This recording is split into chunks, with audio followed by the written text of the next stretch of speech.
entonces el nombre y el número de carnet, por favor. Muy bien.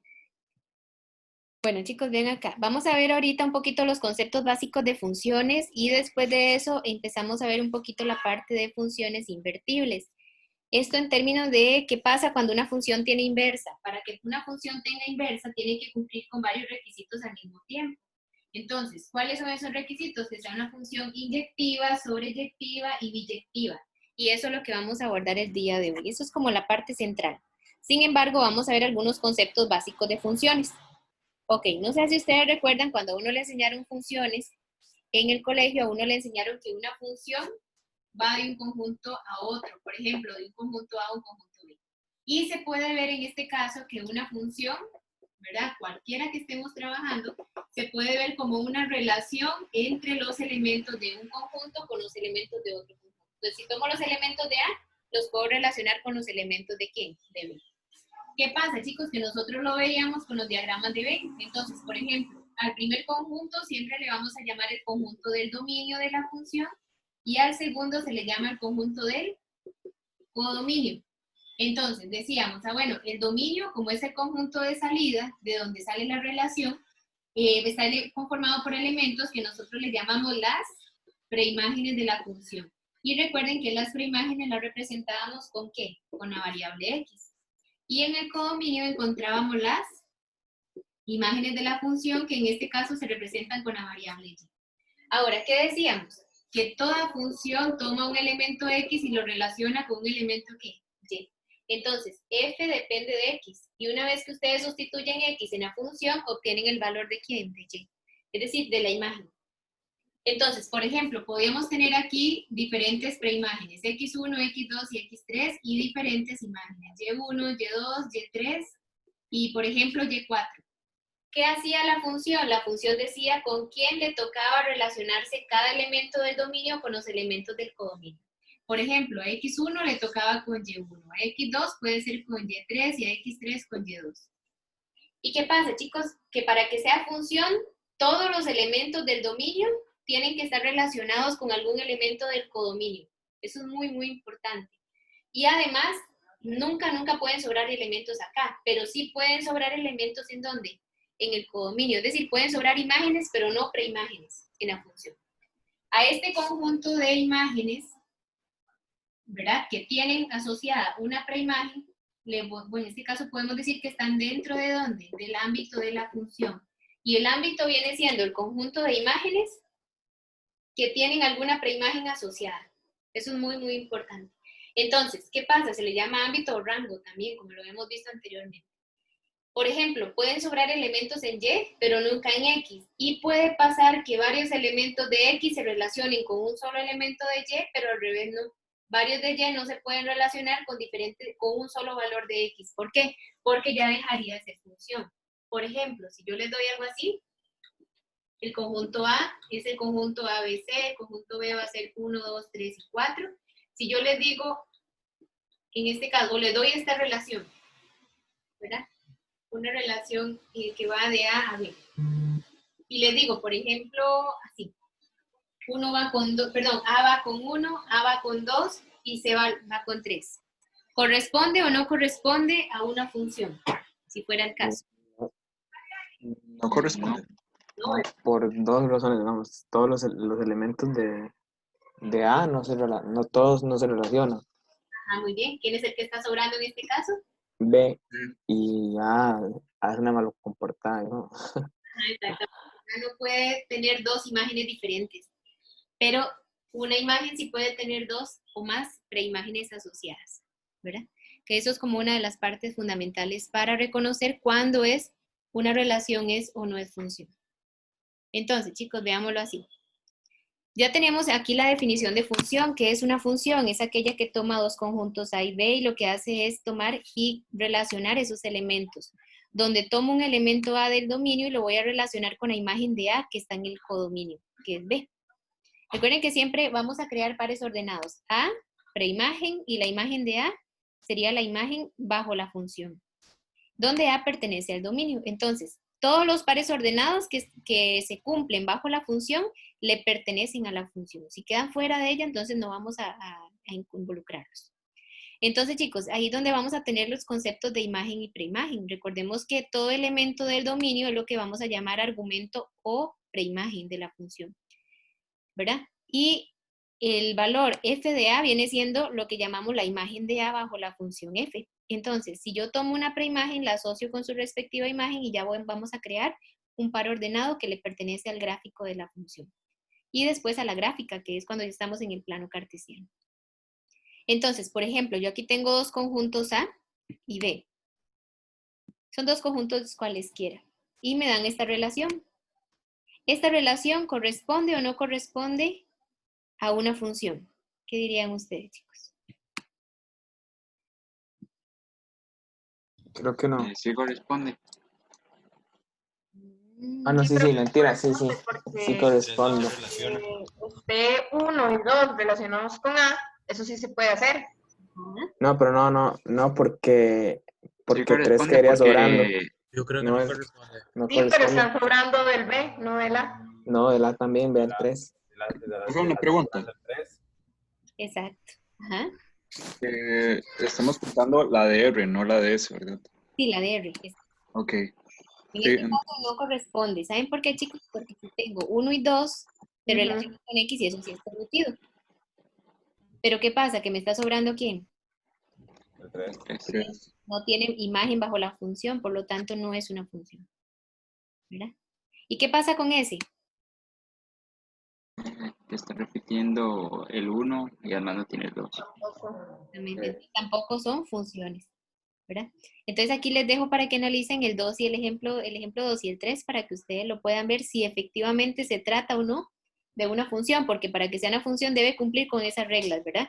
Que todo elemento del dominio esté relacionado con algún elemento del codominio, ¿verdad? Para que no sobren las preimágenes y puede pasar que varias preimágenes tengan la misma imagen, pero al revés no.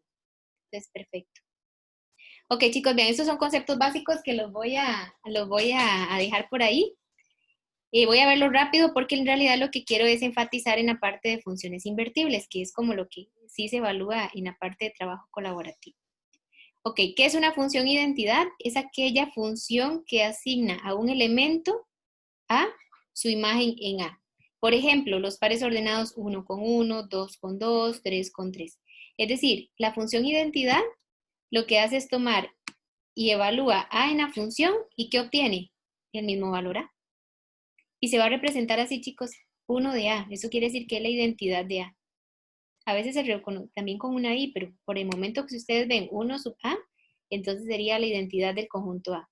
Toma un elemento A y lo relaciona consigo mismo. Eso es la función identidad. Y luego yo creo que ya les había adelantado un poquito lo que era una composición de funciones. Recordemos que hemos compuesto relaciones, pero recordemos que una función es una relación, entonces va a ser el mismo concepto que vamos a aplicar acá. Si yo tengo una función f que va de A a B y una función g que va de B a C, la composición g o f lo que hace es tomar f y sustituirlo ¿en dónde? En g, como lo habíamos visto anteriormente. Entonces me va a quedar g y dentro de g f de A. ¿Qué es lo que hace esto en este caso, chicos? Tomar una función y sustituirla en otra. Entonces, de ahí es que nosotros podemos componer diferentes criterios de dos funciones, ¿verdad? Entonces, por ejemplo, acá, si yo tengo el conjunto A y B, que son los números enteros, y C es el conjunto de los números enteros pares, yo tengo la función f que va de A a B y la otra g que va de B a C. Vean que eso es muy importante. F va de A a B y g va de B a C. Entonces, yo puedo tener aquí los criterios de f y de g. Observen bien una cosa, chicos. F está en términos de A. Es decir, es la función f de A que es igual a A más 1. Y la función g más bien toma un valor b y lo relaciona con 2 veces ese valor b. Entonces, ¿qué es lo que me están preguntando ahí? Encontrar el resultado de g o f y de f o g. En realidad yo aquí no le llamaría resultado. Yo aquí lo que les pediría es el criterio de componer g o f y el criterio que se tiene de componer f o g. Entonces, por ejemplo acá, este es el criterio de la función f, este es el criterio de la función g. Si yo quiero componer G o F de, en este caso, ¿qué es lo que vamos a hacer? Tomamos y vamos a sustituir F dentro de ¿quién? De G, ¿verdad? Entonces, observen que F está en términos de ¿quién? De A. Entonces la función G me va a quedar en términos de A. ¿Qué es lo que hacemos cuando componemos? Chicos, vean, presten mucha atención. Si yo quiero componer G o F es, tome F y sustitúyalo en G. Ahora, ¿qué forma tiene G? G tiene la forma 2b. Entonces, mantiene la forma y lo único que hace es quitar la variable b y la va a sustituir por la función f. Entonces, ¿dónde va b? ¿Por qué lo voy a sustituir por f? ¿Y quién es f? A más 1. Y esa es la composición G o F. Como estoy sustituyendo F dentro de G, F estaba en términos de la variable A, entonces esto me queda en términos de A. Si lo hacemos al revés, ¿qué sería F o G? Es dejar F afuera y ahora sustituir G dentro de F, pero G recuerden que está en términos de B. Entonces, ¿qué sería F o G, chicos? Es mantener la forma de F, es decir, esta forma se mantiene, y donde está la variable de F, se cambia por la función G. Es decir, quiten el A y cámbienlo por ¿quién? Por 2A. 2b más 1. 2B más 1. Perfecto, y esa es la composición. Sí les queda un poquito más claro, chicos, porque eso lo vamos a utilizar acá. Entonces recuerden, G o F es dentro de G, F, y F o G es tomar G y sustituirlo ¿en dónde? En F. Y con eso obtenemos criterios. Entonces hay que estar muy atentos si queda en términos de A o de B, dependiendo de la función que esté dentro. Si está en términos de A o si está en términos de B. ¿Está bien? Ok, y ahorita lo vamos a retomar. Lo que pasa es que ese es el concepto que queríamos aquí evaluar un poco. Ok, una vez que ya ustedes vieron los tipos de funciones, las características de las funciones que pueden componerse y demás, vamos a ver los tipos particulares de funciones. Ok, chicos, vean, antes de explicarles, porque esto es muy teórico, les voy a explicar un poquito en qué consiste el lenguaje coloquial, el lenguaje de nosotros, ¿verdad? Ok, vamos a clasificar las funciones de acuerdo al codominio. Las funciones se pueden clasificar en inyectiva, sobreyectiva y biyectiva. Lo que viene acá es ¿cómo les digo? El significado desde la parte de formalismo, es decir, como la parte matemática. Pero también hay un significado intuitivo, entonces yo les voy a dar el significado intuitivo para que ustedes sepan cuando les doy la parte formal de qué estamos hablando. Ok, cuando nosotros vemos tipos de funciones, de acuerdo al codominio, hay 3 tipos de funciones de acuerdo al codominio. La función inyectiva, la función sobreyectiva y la función biyectiva. Ok, voy a ir explicándoles una a una. La función inyectiva también es conocida la función 1 a 1. Se le llama la función empate. La función es inyectiva siempre y cuando todo elemento del dominio se relacione con un único elemento del codominio. Entonces, por ejemplo, yo puedo tener aquí el conjunto A, que sería A, B y C, y aquí 1, 2, 3 y 4. Si yo vengo y asigno a cada elemento X una única imagen Y, con esto la función es inyectiva. Va 1 a 1. ¿Está bien? Entonces así es como lo vamos a ir viendo. Entonces es inyectiva si a cada elemento del codominio le asigno una única imagen. Y pueden sobrar imágenes, no hay ningún problema, pueden sobrar. Ok, resulta que está la función sobreyectiva. La función sobreyectiva lo que busca es que toda imagen tenga preimagen, perdón, toda imagen sí tenga su preimagen. Por ejemplo, yo tengo el conjunto A, el conjunto B, aquí el conjunto A, B y C, y D. Y aquí 1, 2 y 3. Entonces, por ejemplo, para que sea sobreyectiva, lo que tiene que cumplir, en este caso la función, es que todo elemento del dominio tenga su respectiva imagen. Y no hay problema si repiten la imagen. ¿Verdad? Entonces, por ejemplo, así. Con esto ya garantizamos que la función es sobreyectiva. Y hay una cosa importante, chicos, vean. El codominio son todas las imágenes, tengan o no tengan preimagen. Y el ámbito son las imágenes que tienen preimagen. Por lo tanto, aquí el ámbito, ¿quién sería? 1, 2 y 3. Cuando una función es sobreyectiva, pasa siempre que el codominio es igual al ámbito. Siempre, siempre pasa. ¿Por qué? Porque lo que se pretende es que toda preimagen tenga asociada una imagen. Se repitan o no las imágenes. Por ejemplo, A y B tienen la misma imagen 1. C va con 3 y D va con 2.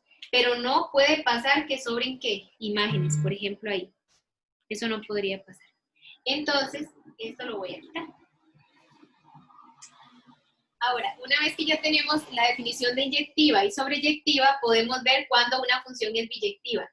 Resulta que una función es biyectiva si cumple con las dos características anteriores. Es decir, es biyectiva si la función es inyectiva y sobreyectiva al mismo tiempo.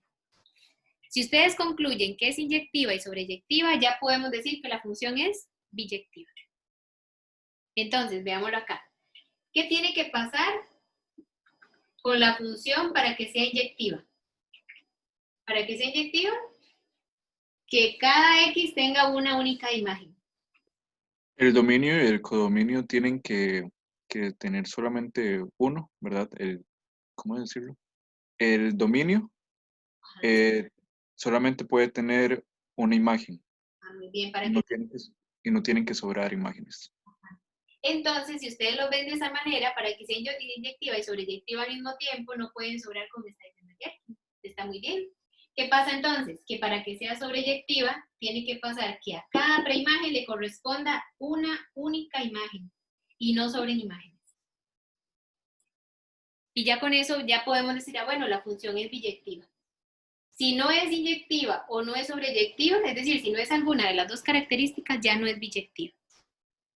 ¿Verdad? Y eso es lo que tenemos que empezar a visualizar. Entonces, chicos, hay que tener mucho cuidado al respecto. ¿Por qué? Porque ya ahorita les vamos a dar la definición formal de cuándo es inyectiva, cuándo es sobreyectiva y cuándo es una función biyectiva. Que es el objetivo de ver la parte formal. Ok, chicos, vean. Vamos a poner por ahí las definiciones básicas de inyectividad y sobreyectividad para luego ir a la parte de función biyectiva. Ok, chicos, se dice que una función es sobreyectiva si y solo si el rango es igual a B. Es decir, el rango es igual al codominio. O el ámbito es igual al codominio, como yo se los dije anteriormente. Es decir, una función es sobreyectiva si el codominio es igual al ámbito del rango de la función. Por otro lado, se dice que f es una función 1 a 1 o inyectiva si se puede dar que la imagen de A es igual a la imagen de A' para dos elementos A y A' que están en el dominio. Es decir, para que sea inyectiva, tiene que pasar que si la imagen de A es igual a la imagen de A', solo sucede cuando A es igual a ¿quién? A A'. ¿Por qué, chicos? Porque no puede pasar que dos elementos X, como en este caso, tengan la misma imagen, porque ya no sería inyectiva. La única forma en que la imagen de A sea igual a la imagen de A', en este caso, para que se lleve a cabo esa condición, es que A sea igual a A'. No puede pasar que ambos sean diferentes. ¿Por qué? Porque ya no cumpliría con la definición de inyectividad. Entonces, eso es lo que vamos a trabajar acá. Y una vez que ustedes ya demuestran que es sobreyectiva e inyectiva, ya pueden concluir que la función es biyectiva, como lo vamos a hacer aquí. ¿Está bien? Y ya cuando nosotros vemos, chicos, que se trata de una función biyectiva, ya podemos concluir que la función es invertible. Voy a dar todo de una vez para hacer un solo ejercicio de todo. ¿Está bien? Entonces, ¿qué pasa con las funciones invertibles? Yo voy a tener una función f que va de a a b. Esta función es invertible y voy a decir que la inversa se va a representar con f a la menos 1, chicos. Si la original va de a a b, la invertible va de b a a. Y en este caso podríamos encontrar la relación inversa, que también sería otra función. Ahora, ¿cuándo una función es invertible, chicos? Una función tiene inversa cuando es una función biyectiva. Es decir, ustedes para poder saber si es invertible o no, primero tienen que mostrar si la función es inyectiva, si es sobreyectiva y si es ambas, concluir que la función es biyectiva para que pueda tener inversa.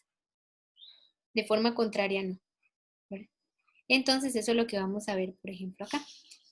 Y hay un teorema que ahorita lo vamos a aplicar, que es un teorema que, por ejemplo, si yo tengo una función f que va de a a b, es una función biyectiva, entonces se cumplen las siguientes condiciones.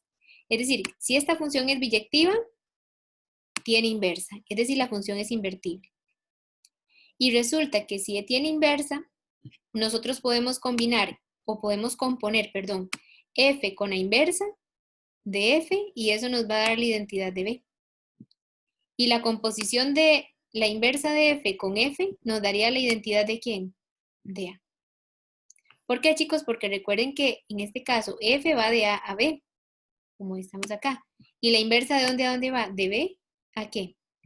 Entonces nos va a quedar en términos de b.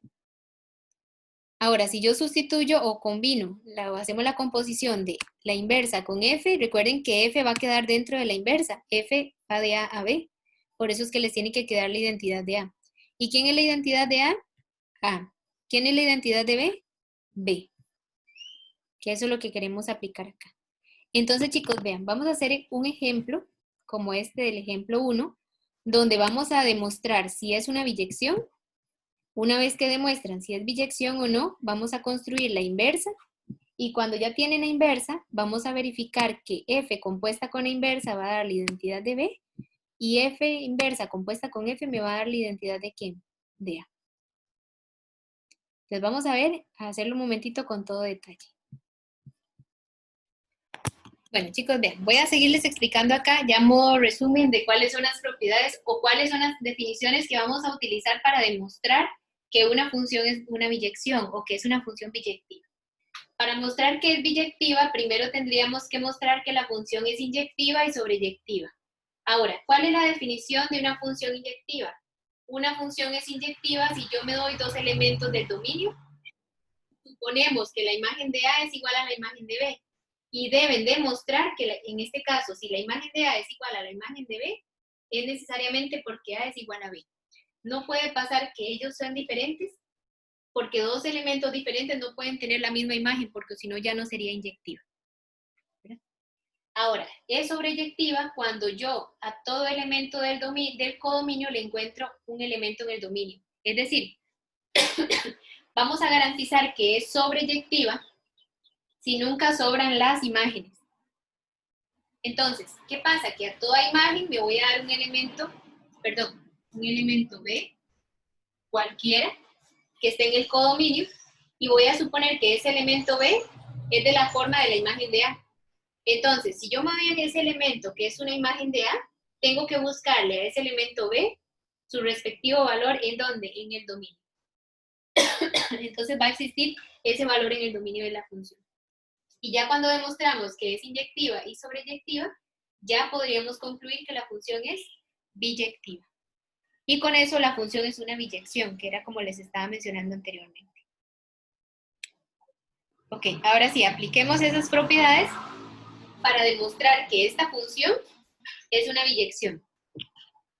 Entonces, para mostrar que es una biyección, primero vamos a ver si la función es inyectiva. Para ver si es inyectiva, chicos, vean la definición. Nos vamos a dar dos elementos A y B que están en el dominio. Entonces, nos vamos a dar un A y un B que pertenecen al dominio de la función. Y vamos a suponer que la imagen de A es igual a la imagen de B. Chicos, cuando yo coloco dos puntitos, ¿verdad? O punto y coma, lo que estamos diciendo matemáticamente hablando es un tal que. Esta es la abreviación. Puede colocarse así o así. Entonces me voy a dar dos elementos A y B en el dominio y voy a suponer que la imagen de A es igual a la imagen de B. Ok, chicos, vean. ¿Cómo se calcula la imagen de A? La imagen de A sería 2A a la 3 menos 1. Entonces vengo y sustituyo. ¿Quién sería la imagen de A? 2A a la 3 menos 1, porque la imagen se sustituye en la función. Se sustituye a X para encontrar el valor de la imagen. Si la imagen de A es 2A a la 3 menos 1, ¿quién sería la imagen de B? Es sustituir B acá. Entonces, ¿cuál sería la imagen de B en este caso? 2B a la 3 menos 1. ¿Sí? Y tenemos que llegar a demostrar que a partir de esta igualdad, el A tiene que ser necesariamente igual a ¿quién? A B. Ok, ¿cómo lo hacemos, chicos? Ven que tenemos una igualdad y es bien sencillo. Si este 1 yo lo paso para acá, pasaría a sumar. Y 1 menos 1 daría 0, es decir, puedo cancelar 1 con 1. Entonces, ¿qué le estaría quedando? 2a a la 3 es igual a 2b a la 3. Ahora, si este 2 que multiplica lo paso a dividir, 2 con el 2 se cancelaría. Entonces, se cancela 2 con el 2. ¿Qué les estaría quedando entonces? Que a a la 3 es igual a b a la 3. ¿Y qué hay que hacer para quitar ese elevado a la 3? Uno lo que hace es tomar raíz cúbica a ambos lados. Recuerden que para quitar una potencia, uno lo que hace es sacar la raíz de la potencia que me estén indicando aquí. Si yo le tomo raíz cúbica a la 3, el 3 con el 3 se elimina y me queda solamente a. Y la raíz cúbica de b a la 3 sería ¿quién? B. Entonces, ¿qué pasó, chicos? Que si yo vine y me di dos elementos a y b, y nosotros desde un inicio podemos suponer que la imagen de a es igual a la imagen de b, calculamos la imagen de a, la imagen de b son iguales, y tenemos que llegar a concluir que si esas dos imágenes son iguales, es porque los elementos a y b deben ser ¿cómo? Iguales. No puede pasar que dos imágenes son iguales para dos elementos de x diferentes, porque si no ya no es inyectiva. Por lo tanto, si las imágenes son iguales y concluyen que a es igual a b, ya con eso estarían demostrando que la función es inyectiva,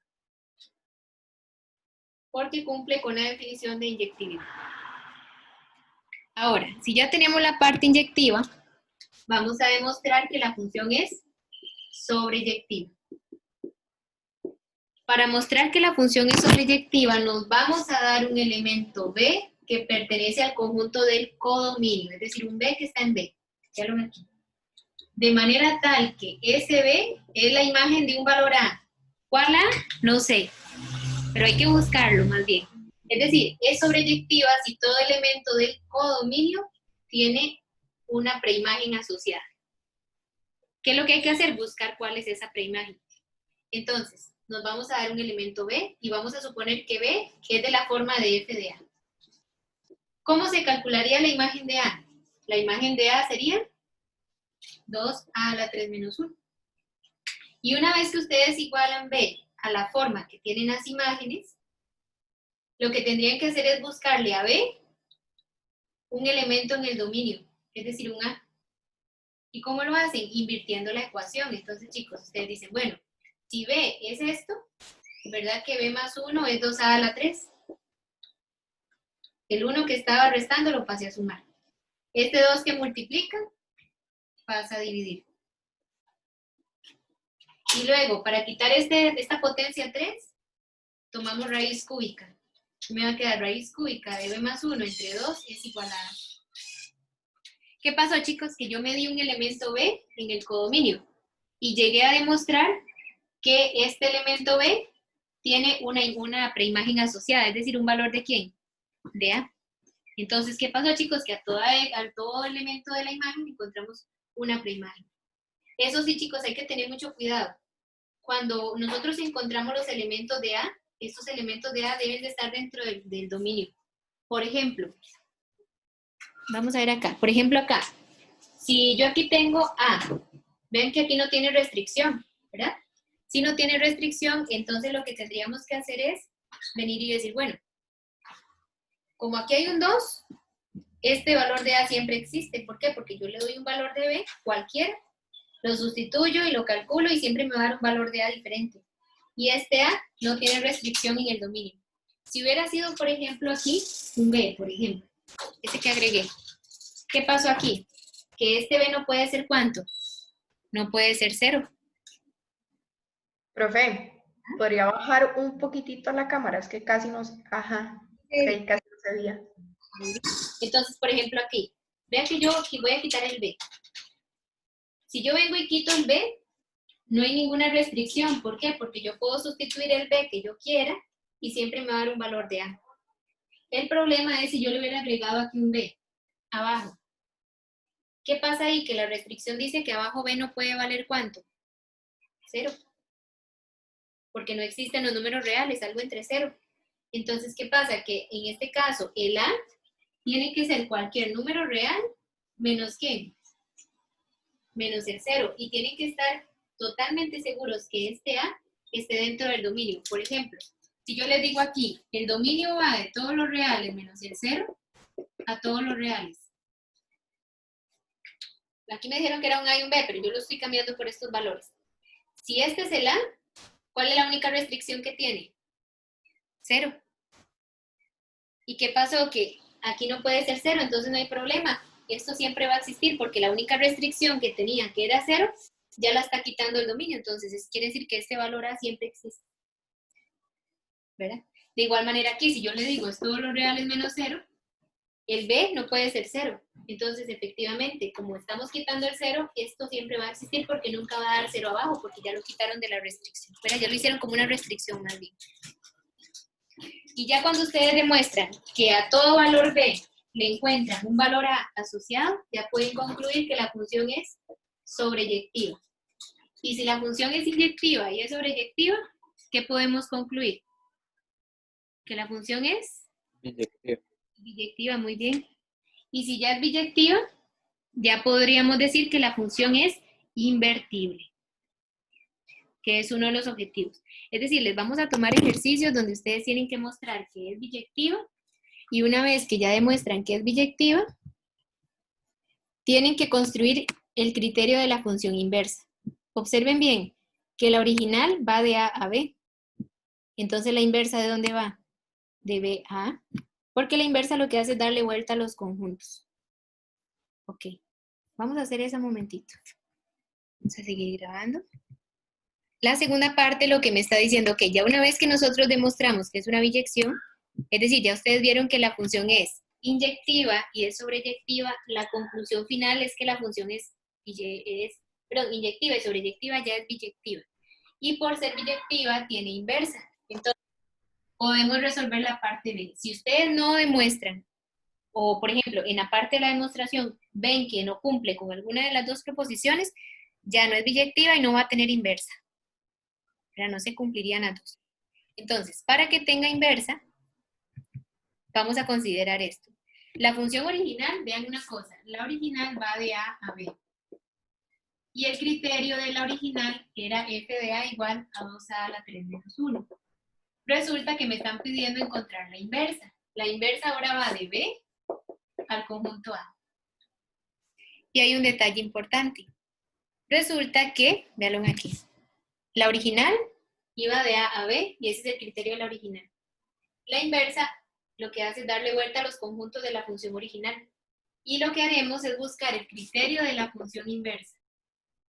¿Qué pasa, chicos? Que la inversa ya no va a estar en términos de A, sino en términos de ¿quién? De B. Y resulta que el criterio de la función inversa es aquel criterio que ustedes encontraron una vez que despejaron el A de la sobreyectividad. Es decir, el criterio de la inversa sería la raíz cúbica de ¿quién? De B más 1 entre 2.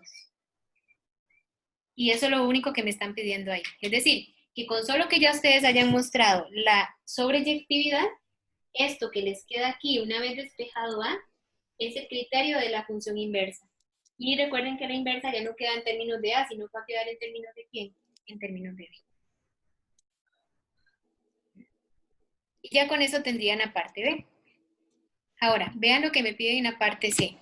En la parte C me están pidiendo verificar que F compuesta con la inversa genera la identidad de B.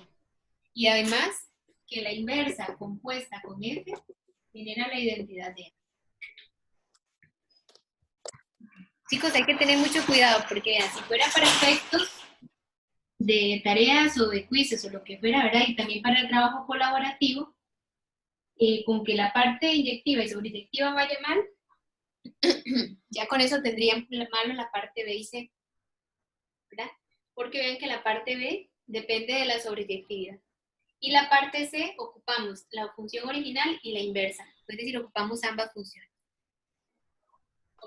Vamos a verificar que F compuesta con la inversa me va a generar la identidad de B. ¿Qué sería F compuesta con la inversa, chicos? Es tomar la inversa y sustituirla en F. Pero observen que la inversa está en términos de ¿quién? De B. Ok, ¿qué quiere decir entonces componer F inversa? ¿Ah? Quiere decir, Sustituir ajá, el criterio de F inversa por el A. exacto, de mantiene esta forma, ¿verdad? Ajá. Mantiene la forma 2 y donde está el A lo quito y lo cambio por la función inversa. Entonces sería 2. El A se cambia por ¿qué? Por la raíz cúbica de B más 1 entre 2, pero sigue manteniéndose a la ¿qué? A la 3. ¿Y le resto cuánto? 1. Y resulta que esta composición que nos tiene que dar la identidad de quién? De B. Y la identidad de B es ¿quién? Es B. ¿Quién sería la identidad de A? Esa. Eso quiere decir que esto va a estar bueno si ustedes verifican que esta composición me da B y que esta composición nos dé A. Entonces venimos y componemos. Ok. ¿Qué es lo primero que harían, chicos? Hay que tener mucho cuidado con los pasos porque es fundamental hacer prioridad en las operaciones combinadas. Cancelar la raíz con el exponente. Bien, esta raíz con este exponente se cancela, se simplifica. Entonces les va a quedar el 2 afuera y va a multiplicar lo que estaba dentro de la raíz. Y le resto 1. Luego, Se puede Cancelar cancelar el el 2. 2 multiplicando con el 2 dividiendo. porque aquí hay una multiplicación, muy bien. ¿Qué les quedaría entonces? Y lo mismo con los 1. Menos 1. Y el 1 menos 1 se cancela. ¿Y qué les va a quedar? ¿B? ¿Y quién es B? La identidad de B. Entonces quiere decir que sí está bueno lo que hicimos anteriormente. Ahora, hagámoslo al revés. Vamos a componer la inversa con F. Es decir, F a la menos 1 con F. Entonces dentro de la inversa vamos a sustituir la función F de A. Es decir, la original. Esto quiere decir que vamos a mantener la forma de la función inversa y donde está el B lo quito y lo cambio por ¿qué? Por 2 a la 3 menos 1. Le sumo 1 y lo divido entre ¿qué? Entre 2. ¿Y qué pasa entonces, chicos? Que aquí me estaría quedando. ¿Qué cancelaría primero? Los 1. Los unos. Los unos. ¿Ah? ¿Qué les estaría quedando entonces? Raíz cúbica de 2 a sobre ¿qué? Sobre 2. Luego la raíz. ¿Ah? 2 con el 2, ¿verdad? ¿Se va también? ¿Qué quedaría? Raíz cúbica de ¿qué? A 3, muy bien. Y como me dijeron ahí, 3 con 3 se va. ¿Y qué La le raíz. ah, me va a quedar la raíz cúbica, se va con el 3 de allí. Se está elevando y me queda A. ¿Y quién es A? La identidad de A. Pues efectivamente, a la hora de componer la inversa con F me genera la identidad de A y la función F con la inversa la identidad de B. ¿Está bien? Ok, muy bien.